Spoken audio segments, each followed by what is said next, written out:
ఉన్న వాటర్ హీటర్లో వచ్చే main components గురించి, అందులో ఒక పార్ట్ గురించి అయితే ఈ వీడియోలో ఎక్స్ప్లెయిన్. క్యాపిలరీ థర్మోస్టాట్ అంటారు.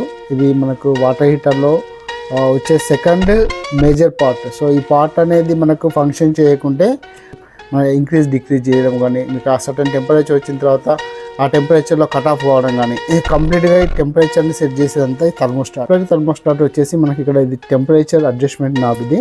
సో ఇందులో మనకు ఆన్ ఆఫ్ చేసినప్పుడు సౌండ్ కూడా వస్తుంది. సో ఇలా సౌండ్ కూడా వస్తుంది. సో ఇది మన టెంపరేచర్ వచ్చేసి మ్యాక్సిమం 72 డిగ్రీస్ వరకు దీన్ని సెట్ చేసుకోవడం జరుగుతుంది. మీకు అసలు లోపల ఏముంటుంది, దీన్ని మనం ఒకసారి ఓపెన్ చేసి కంప్లీట్గా కంప్లీట్ లోపల ఇన్సైడ్ ఏముంటుంది అనేది కంప్లీట్గా వీడియోలో ఎక్స్ప్లెయిన్ చేస్తారు. సార్ బల్బ్ అంటారు ఇది. సో మనకు టెంపరేచర్ అనేది ఇక్కడ నుంచి మనకు తీసుకోవడం జరుగుతుంది. ఇది వాటర్లో ఉంటుంది. సో ఈ టెంపరేచర్ ఎప్పుడైతే ఇంక్రీజ్ అవుతుందో దీంట్లో ఉన్న లిక్విడ్ అనేది ఫాస్ట్గా హీట్ అవుతుందో అంత ఫోర్స్గా లిక్విడ్ అయితే రావడం జరుగుతుంది. సో ఈ లిక్విడ్ వచ్చేసి లోపల ఉన్న స్విచ్ని అయితే కాంటాక్ట్ అయ్యి స్విచ్ని అయితే ఆన్ ఆఫ్ చేయడం వల్ల మనకి థర్మోస్టాట్ మనం ఎంత టెంపరేచర్లో పెడతామో ఆ టెంపరేచర్ వచ్చిన తర్వాత మనకు కట్ ఆఫ్ అనేది చేయడం జరుగుతుంది. సో ఇది ఒకసారి మనం ఓపెన్ చేసి దీన్ని చెక్ చేద్దాం. బాడీకి 2 స్క్రూస్ ఇవ్వడం జరిగింది. 2 పొడవాటి స్క్రూస్ వస్తాయి మనకి 2. టాప్లో మనకు ఒక నాబ్ అయితే ఉంటుంది. ఇక్కడ మనకు టాప్లో ఒక నాబ్ అయితే రావడం జరుగుతుంది.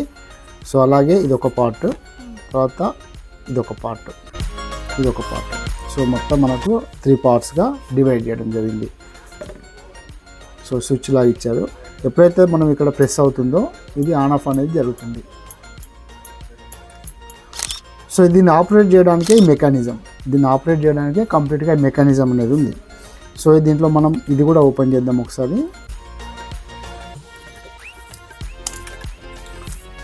సో దీంట్లో మనకు స్విచ్ అనేది రావడం జరిగింది. ఇది వచ్చేసి మనకు దీంట్లో లిక్విడ్ ఉంటుంది. ఇది ఏదైతే మనకు సెన్సార్ బల్బ్ ఉంటుందో ఇది వాటర్లో ఉంటుంది. ఎప్పుడైతే టెంపరేచర్ అనేది ఇక్కడ వరకు మనకు టెంపరేచర్ హీట్ అవుతుందో ఈ లిక్విడ్ అనేది అంత ఫోర్స్గా ఈ పైపు ద్వారా ఇక్కడ ఉన్న డయాఫ్రామ్, సో దీన్ని మనము డయాఫ్రామ్ అంటారు. సో డయాఫ్రామ్ వరకు రావడం ఫోర్స్ అనేది అప్లై చేస్తుంది. ఈ లిక్విడ్ మనకు ఇక్కడ నుండి ఫోర్స్ని అప్లై చేస్తుంది. అప్లై చేసినప్పుడు డయాఫ్రామ్ ఏం చేస్తుందంటే ఇది మనకు ఇలా స్విచ్ అనేది ఉంటుంది.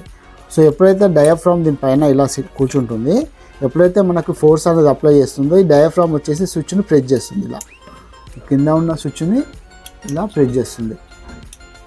ఇలా ప్రెస్ చేయడం వల్ల మనం ఏ టెంపరేచర్లో పెడతామో ఆ టెంపరేచర్ రాగానే ఆటోమేటిక్గా స్విచ్ అనేది ఓపెన్ అయిపోతుంది. ఇప్పుడు మన క్లోజ్లో ఉంది కాస్త.